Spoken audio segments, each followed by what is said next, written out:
बॉलीवुड में ना आजकल एक बड़ा अजीब सा ट्रेंड चल रहा है। एक ऐसा हीरो जो बहुत गुस्सैल है, टॉक्सिक है, लेकिन बॉक्स ऑफिस पर सुपरहिट साबित हो रहा है। सवाल ये है कि भाई आखिर ये फॉर्मूला इतना कामयाब क्यों हो रहा है? याद है वो जमाना जब हिंदी फिल्मों का हीरो एकदम हिम्मत वाला, इज्जत का रखवाला होता था। उसका तो बस एक ही उसूल था, मर्द को दर्द नहीं होता। वो रोता नहीं था, सिर्फ रुलाता था, और वो भी विलन को। लेकिन फिर वक्त बदला। 70 के दशक के एंग्री यंग मैन से होते हुए 90 के दशक में हमें मिला एक सेंसिटिव रोमांटिक हीरो। अरे ये वो हीरो था जो रोता था और उसे रोता देख ऑडियंस को उससे और प्यार हो जाता था। पर 2010 के बाद कहानी फिर से बदली और हीरो और भी ज्यादा अग्रेसिव, एक अल्फा के तौर पर दिखने लगा। तो इंडस्ट्री को जैसे एक नया सुपरहिट फॉर्मूला मिल गया था, एक कंप्लीट मसाला पैकेज जिसमें हीरो एक्शन और डांस तो करता ही था, साथ में अपने प्यार के लिए आंसू भी बहाता था। और इसी रोने वाले हीरो के फॉर्मूले में धीरे धीरे एक नया और थोड़ा ज्यादा खतरनाक ट्विस्ट आया। यहीं से शुरू हुई टॉक्सिसिटी, यानी जहरीलेपन को ग्लोरीफाई करने की कहानी। तो आज का हिट फॉर्मूला कैसा दिखता है, चलिए देखते हैं। स्टेप 1, एक हीरो जो गुस्से और टेस्टोस्टेरोन से लबालब हो। स्टेप 2, एक हीरोइन जो उसके सामने बिल्कुल शांत और दब्बूसी हो। स्टेप 3, हीरो का गुस्सा और अग्रेशन एकदम पीक पर हो। और सबसे जरूरी स्टेप 4, उसके इस बुरे बर्ताव को प्यार और इमोशंस के नाम पर सही ठहराया जाए। और ये फॉर्मूला देखिए कोई नया नहीं है। इसकी एक बहुत मजबूत शुरुआत हुई थी तेरे नाम के राधे भैया से। गुस्सैल हीरो, सहमी हुई हीरोइन, और नतीजा फिल्म सुपरहिट। फिर इस कहानी को रांझना के कुंदन ने आगे बढ़ाया।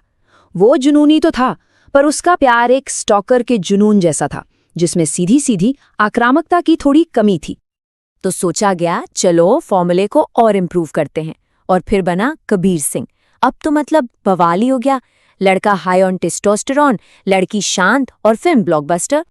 और अभी हाल ही में एनिमल ने तो इस गेम को एक लेवल और ऊपर पहुंचा दिया। यहाँ गुस्सा, एक्शन, इमोशन सब कुछ एक्सट्रीम पर था।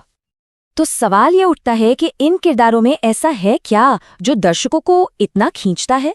कुछ लोग इसे कूल मानते हैं, तो कुछ इसे अधूरे प्यार से निकली हिंसा कहकर जस्टिफाई करते हैं। अब देखिए, इसी लाइन में अगली फिल्म आ रही है, तेरे इश्क में।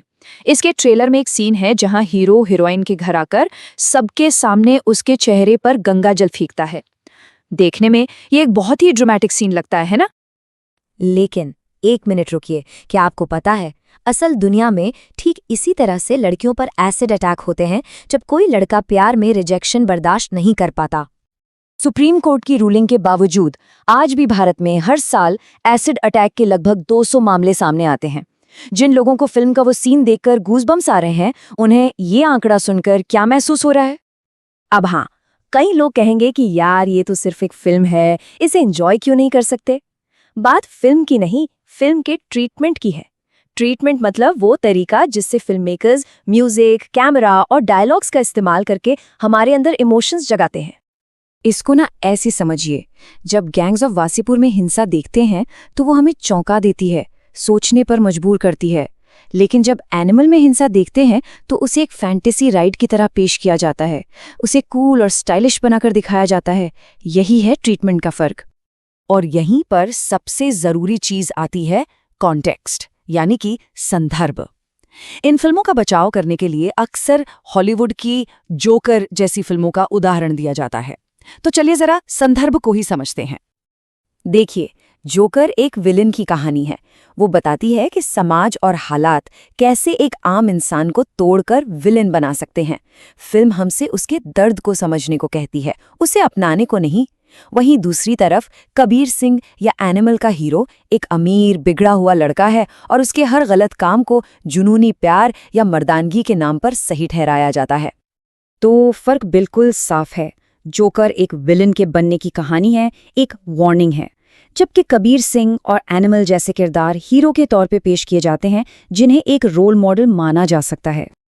और पता है कमाल की बात क्या है?